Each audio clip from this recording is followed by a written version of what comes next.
Sorry, You'll introduce. cut. We'll keep that. Hare Krishna, everyone. Welcome to another episode of Bhagavatam Bites. I think Bhava Bhakti is here. You might not be able to see him. Because this way we get darshan of these beautiful Radha Gopinath deities. And these wonderful souls who were joining, this is their beautiful home. If everyone's quiet just for a moment, you can hear Prabhupada chanting. So it's so amazing when you walk into their home, it's like walking into the spiritual world. So we're here with Rishikesh Krishna Prabhu, Jai Radhika Mataji, they're wonderful dear friends and just amazing people that we've been friends with for, like almost 20 years now? Yes. Something like that? Yes. Long time. Long time. And so we're doing the Bhagavatam Bites with them today. So we're going to continue our reading. So thank you both for joining us and being here with us. And it's a pleasure to have you both here. Thank you. And to have you all. And there are Radha Gopinath deities, which maybe Bhava Bhakti will do a zoom in and put them in there a little closer later, but maybe not. Okay, so now we can begin. Please, yes. You're leading us. Om Namo Bhagavate Vasudevaya. Om Namo Bhagavate Vasudevaya. Om Namo Bhagavate Vasudevaya. So where are we reading from? Canto 4, Chapter 4, Text 16. Rishikesh Krishna Prabhu, would you like to begin? Okay. Translation. Do you think that greater, more respectable personalities than you, such as Lord Brahma, do not know this inauspicious person who goes under the name Lord Shiva? He associates with demons in the crematorium. His locks of hair are scattered all over his body, and he is garlanded with human skulls and smeared with ashes from the crematorium. But in spite of all these inauspicious qualities, great personalities like Brahma honor him by accepting flowers offered to his lotus feet and placing them with great respect on their heads. Purport by Srila Prabhupada. It is useless to condemn a great personality like Lord Shiva, and this is being stated by his wife Sati to establish the supremacy of her husband. First, she said, you call Lord Shiva inauspicious because he associates with demons in crematoriums, covers his body with ashes of the dead, and garlands himself with the skulls of human beings. You have shown so many defects, but you do not know that his position is always transcendental. Although he appears inauspicious, why do personalities like Brahma respect the dust of his lotus feet and place on their heads with great respect those very garlands which are condemned by you? Since Sati was a chaste woman and the wife of Lord Shiva, it was her duty to establish the elevated position of Lord Shiva, not only by sentiment but by fact. Lord Shiva is not an ordinary living entity. This is the conclusion of Vedic scripture. He is neither on the level of the Supreme Personality of Godhead nor on the level of the ordinary living entities. Brahma is in almost all cases an ordinary living entity. Sometimes, when there is no ordinary living entity available, the post of Brahma is occupied by an expansion of Lord Vishnu. But generally this post is occupied by a greatly pious living entity within this universe. Thus Lord Shiva's position is constitutionally higher than that of Lord Brahma. Although Lord Shiva appears as the son of Brahma, here it is mentioned that even personalities like Brahma accept the so-called inauspicious flowers and the dust of the lotus feet of Lord Shiva. Great sages like Marishi, Atri, Bhrigu, and others among the 9 great sages who are descendants of Brahma also respect Lord Shiva in such a way because they all know that Lord Shiva is not an ordinary living entity. Okay. Any thoughts? I guess first we can set the scene is that Daksha has offended Lord Shiva, or rather he's kind of, Lord Shiva, yeah, he has been offended, felt upset by what happened, but Daksha kind of made a fool of himself through his pride, and now Shiva left. Daksha is performing another big yajna. Sati wanted to go to the yajna because it's her family, and she wanted to go. All the demigods were coming, and she wanted to go. Lord Shiva gave her good advice, saying, better you don't go. Just stay here, and now she's decided to go anyway. And so she's gone there, and the first thing that happens is her father ignores her, and so she's upset, so now she's chastising her father. So like that. So she's chastising him by glorifying Lord Shiva. So anything stood out to you while you were reading? I mean, it's the position that Lord Shiva occupies that comes across quite clearly. That, it is not that of an ordinary living entity. One considers Lord Brahma to be a very elevated being. Certainly he is a very elevated being, but after all that, he's still on the same level as a living entity, that he's temporarily occupying that position, that of Brahma. And one remembers the example briefly, that I don't know the full context in this, that when Lord Brahma tries to seek his importance, and he goes to visit Lord Vishnu, and then all of a sudden he's confronted with many Brahmas with so many heads, So like that, I'm thinking that, the distinction is made here. In popular Hinduism, the Lord Brahma, Lord Vishnu, and Lord Shiva are considered the three presiding deities on the same level. But here Bhagavatam makes it categorically clear, the distinction in their respective positions. So that comes across quite well in this first particular paragraph. But one thing that's a little bit puzzling, that Prabhupada refers to Sati, the wife of Lord Shiva, as a chaste woman. And certainly it is mentioned in Bhagavatam right across in this chapter, she is a chaste woman. What I find a little bit difficult to understand, that if Lord Shiva has advised her not to go for her own welfare, that if she does go, she will confront disappointment in the attitude of Daksha. As a chaste woman, what brought her to take that decision to go? One would say that a chaste woman would obviously follow the advice of her husband, because she knows that whatever he advises, and certainly in case of Lord Shiva, would be the best advice for her welfare. What would have drove her to take a decision contrary to his advice? Was it because that Bhagavatam here sets an example that this had to happen, that she had to confront this to understand the disappointment she will face from Daksha? But what was it that drove her to take that decision? That's a little bit puzzling for me. Very nice question, nice statement. Any thoughts? We read some of like that points before this verse, and it's interesting. I felt from a woman's point of view, I could see where she was coming from, because she respects her husband. She's very chaste, and she knows how qualified, and she knows who he is, and he's saying the right thing. But then she does make points like, my dad's having this big event, this big yagya, my mum will be there, all my sisters will be there, dressed up nicely, all the demigods and their wives, and she's aware, but you're not invited. My husband is not invited.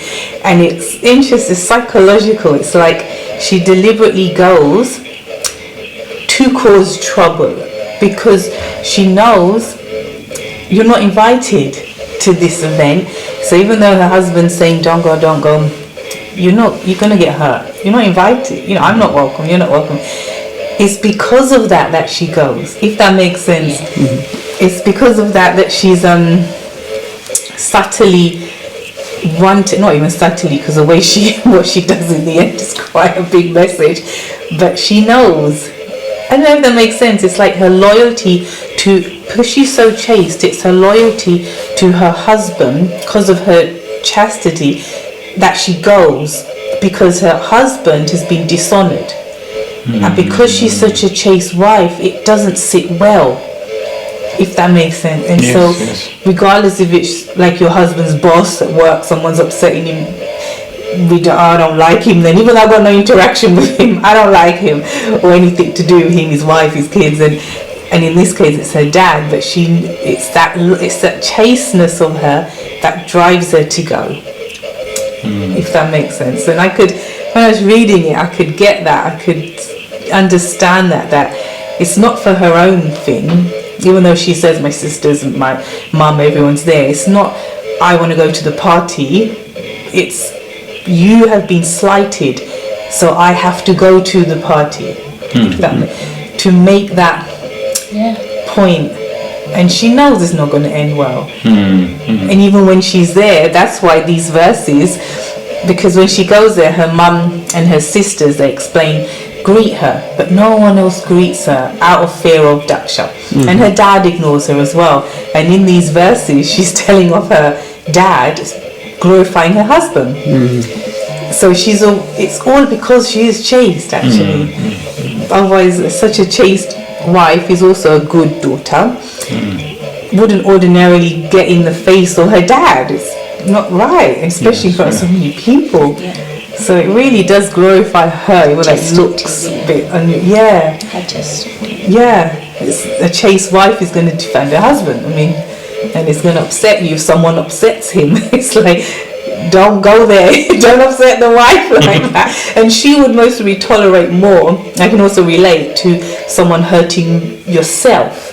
But if they hurt that person who you are, your husband or your son or anyone, then you feel more inclined to act, if that makes sense.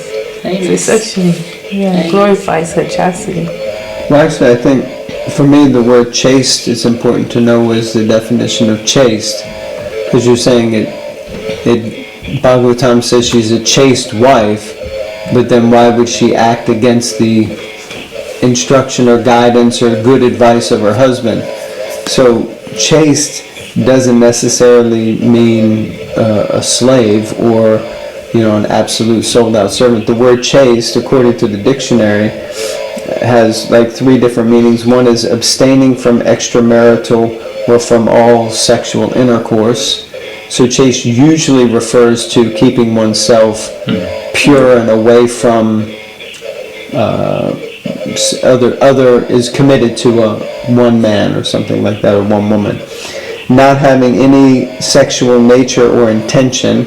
And then the last one is without unnecessary ornamentation, simple or restrained, which may be a common way that we understand it. But usually chastity is used to describe someone who's controlled in their sexuality. They're not with many people. They're dedicated to one person, and they're controlled in that way.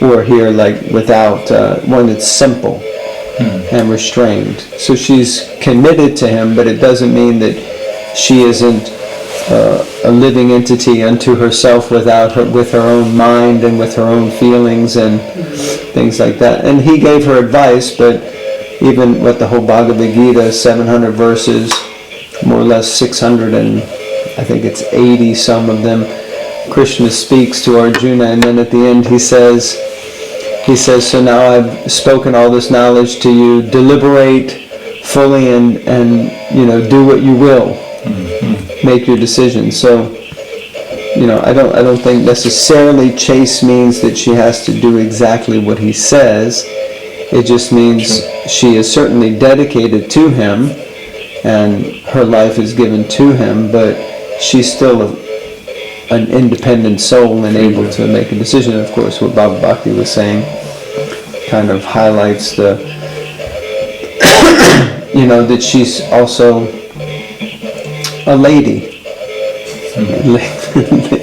Ladies act in certain ways and men act in certain ways. So, Daksha's a bit of a proud man, and she's like a chaste lady.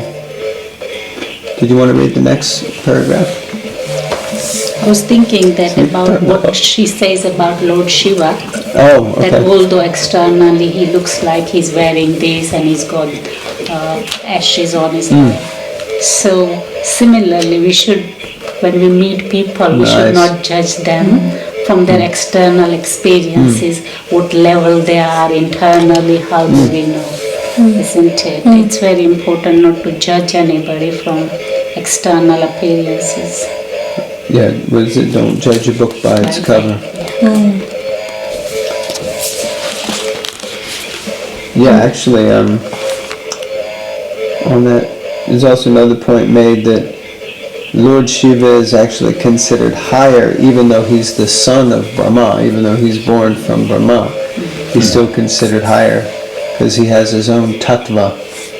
Shiva tattva. He has his own classification. He's not the supreme. He's not Vishnu tattva. He's not Jiva tattva. It's just like a yogurt, isn't it? It says that It's like he's not the milk and but yogurt. So is it 70% of or 75? Lord Shiva is? No, what is it? Jivas are 79, and Lord Shiva is like 84, I think it is, 84. And then Narayan is 96, and Krishna is 100%. Yeah. Okay. In many Puranas, it is sometimes asserted that a demigod is elevated to such a high position that is almost on an equal level with the Supreme Personality of Godhead. But the conclusion is that the Lord Vishnu is the Supreme Personality of Godhead is confirmed in every scripture. Lord Shiva is described in the Brahma Samhita to be like curd or yogurt.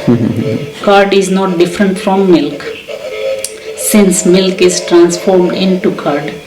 In one sense, curd is also milk. Similarly, Lord Shiva is in one sense the Supreme Personality of Godhead, but in another sense he is not. Just as curd is milk, although we have to distinguish between the two. This description are in the Vedic literature. Whenever we find that the demigod occupies a position apparently more elevated than that of the Supreme Personality of Godhead, it is just to draw the devotee's attention to that particular demigod. It is also stated in the Bhagavad Gita 9:25 that if one wants to worship a particular demigod, the Supreme Personality of Godhead, who is sitting in everyone's heart, gives one greater and greater attachment for that demigod, so that one may be elevated to the demigod's abode. Yanti Deva Vrata Devan. By worshipping demigods, one can elevate himself to the abode of the demigods. Similarly, by worshipping the Supreme Personality of Godhead, one can be elevated to the spiritual kingdom. This is stated in different places in Vedic literature. Here, Lord Shiva is praised by Sati, partially due to her personal respect for Lord Shiva, since he is her husband, and partially due to his exalted position, which exceeds that of ordinary living entities, even Lord Brahma. The position... Yeah, that's good. Just that paragraph. Yeah, that's it. Okay. Any thoughts? So this is the part of Bhagavad Gita 9:25. We started our journey in coming into Krishna consciousness. So that it really relates to us because we had in our altar all the demigods as well, as a Hindu family. And when we started to come into Krishna consciousness, this is the chapter we were in with the Sangha group. Sangha group. And we just realized that, why we are doing this? What are we doing? And we literally took the action. We straight away, we put all the demigods to rest and put Krishna into the higher position. And later on we found that not many Hindus can do that quickly. It takes them a long time. When family used to come to visit us, they said, what did you do? Why did you do this? You will have lots of problems. You will face lots of problems because you are not doing those worshipping the Ambe Ma and all the goddesses, because we used to do that every year. And we stopped straight away. So it's very much like, and also we had the Lord Shiva on the altar as well. So we remove everything and put only Krishna and there. And but we were quite content and that we decision. understood that yes, that's what it is. So we should be doing it. Something drove us to do it, to make that drastic change. It was amazing. It sounds like you heard you heard Krishna's words. It resonated with you. It made sense, and so you just made the change. That's like first class intelligence. Otherwise, we hear, we think, but then we leave it. I think more it made me do it because the book Science of Self-Realization I read that time as well. So that really clearly makes you think what to do. Isn't it? And then the example of Lord Shiva, percent, he's meditated on Lord Vishnu. So by example, he's telling us, who the ultimate worshipful lordship is. And so certainly that for us wasn't a difficult step to take. We readily accepted that, and it made total logical sense that yes, you may approach, and then generally one worships all the demigods for some material benediction. Ultimately it is that, whether it's wealth, whether it's health, whether it's knowledge even, it is for a material benediction. And obviously Krishna doesn't specifically give you that unless you deserve it. But ultimately as a devotee, that loving relationship is one of service. That through that service to the Supreme, one derives all the satisfaction that one needs. So when you have that faith in that conclusion, that rationale, then everything else makes perfect sense. Amazing. How long ago was it that happened? 2007. Yeah, 2007. Oh, 2007. Okay, so. Radhakanta Prabhu Sangha we started. Okay, 2007. So then you've got 16 years. 16 years, and have you had much bad luck? means someone could say, okay, you said that, you did it, but what happened then, and you could arguably say, okay, maybe it wasn't all a bed of roses, but certainly it's probably been I think astonishing. Our Guru Maharaj's phrases, or Radha Maharaj's phrase is very nice. He says, difficulties life will always be there. Suffering is optional. Isn't it? So that material life is one of challenge. You may pray to one demigod, doesn't mean your karma is expunged. It's just postponed. And so whatever there is, you will have to. But I think in devotional service, one gets a realization that, you put everything into perspective. The challenges will come. But you're able to deal with those in a rational way. That you don't think, why me? Why is it only me suffering? It is the nature of the world. It is what it is. And certainly we've gone through many difficult times since we came to Krishna consciousness, no less than what we did before even. But with association of devotees, sharing our difficulties, getting advice through that association support, understanding what we're going through.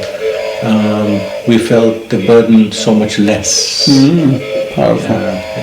So definitely, that's for sure.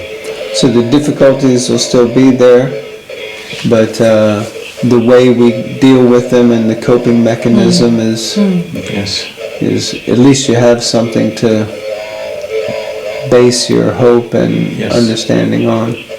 Now, when anyone, like my mentee or anyone, my friends, tells me that, oh, I'm facing this problem, it's so bad, I really emphasize them. I said, from my experience, I can only tell you, this is a good opportunity to show Krishna your faith. Don't miss out on that like I did. Please do your best. Have a sincere faith in Krishna. Show him whatever is going to happen, happens. It will happen anyways. But you will win because you had a faith in Krishna. So don't miss out on that.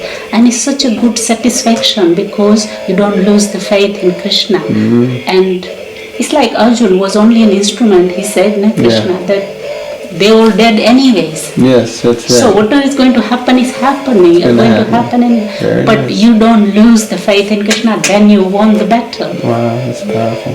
I tell everyone honestly because I felt that was my opportunity. I missed out on it. Wow. That I was crying that what happened to my life like that? I shouldn't be like that.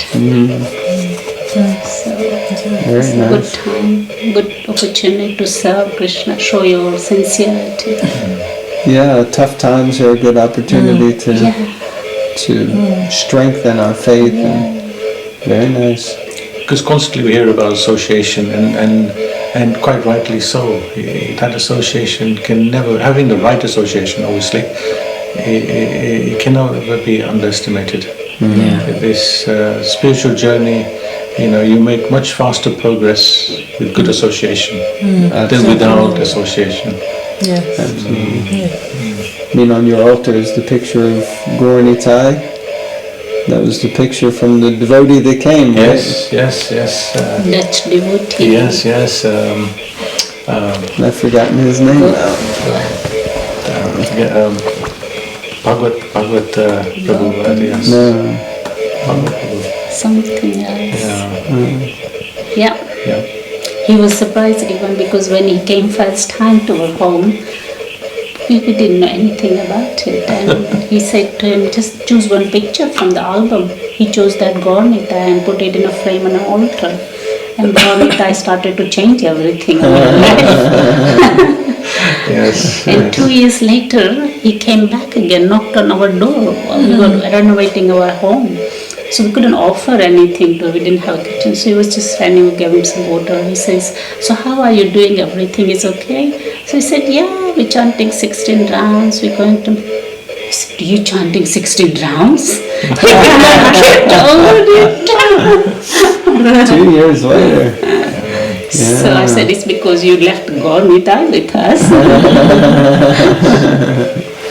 What is that then? Anyway, I'll remember. Yeah, it's not by accident that we refer to the Lord as Mahavadanyaya, He's the all-merciful Lordship. And in our lives, He's been all-merciful. In fact, more merciful than Krishna, although He's not different from Krishna. Rather, He's been very, very merciful to us. We had no concept of who Gaur Nitai was until we had that picture. Yeah. And even then we didn't know who Gaur Nitai was until sometime later when we started associating with devotees. But you really come to find out who Lord Chaitanya is. Yeah. Powerful. Okay, should we read the last paragraph? The position of Lord Shiva is accepted by Lord Brahma, so Daksha, Sati's father, should also recognize him. That was the point of Sati's statement. She did not actually come to her father's house to participate in the function, although before coming she pleaded with her husband that she wanted to see her sisters and her mother.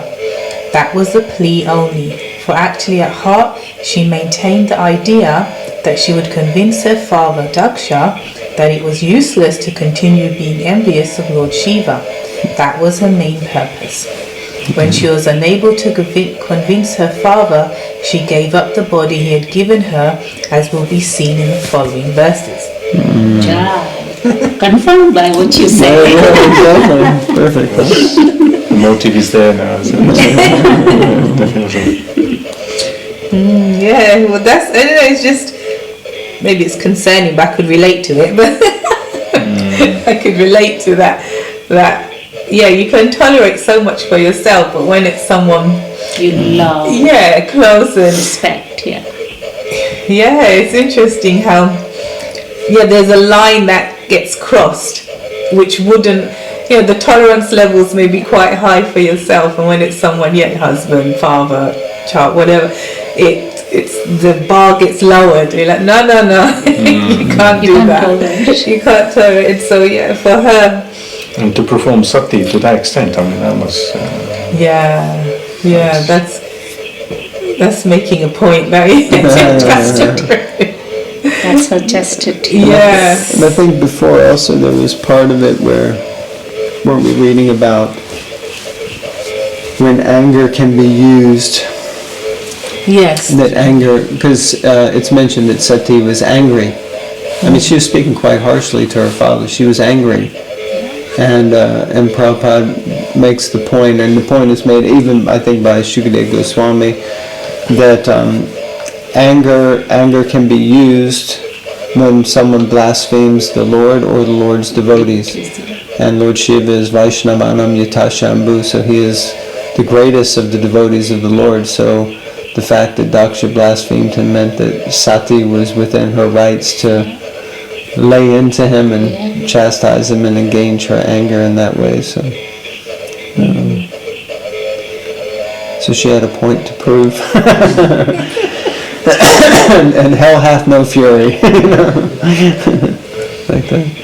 Like hell hath no fury like a woman whose husband has been scorned. I think you adapted that one, didn't you? Okay, I think we've been going for about 20 minutes now. Yeah, should we conclude? Yes. Okay. All right, thank you all very much. Thank you. Thank you for having us today. Hare Hare Krishna. Thank you. Maybe we'll come back again soon and Yes. do another Bhagavatam Bites. So thank you very much, everyone. So please don't forget to like, Comment subscribe, and share. Haribol. Haribol. And if you're interested in a Bhagavatam set, you can contact us. And if you want to do a Bhagavatam Bites together, also contact us. Hare Krishna. Srila Prabhupada ki Ki jai. jai. Antara Srimad Bhagavatam ki jai.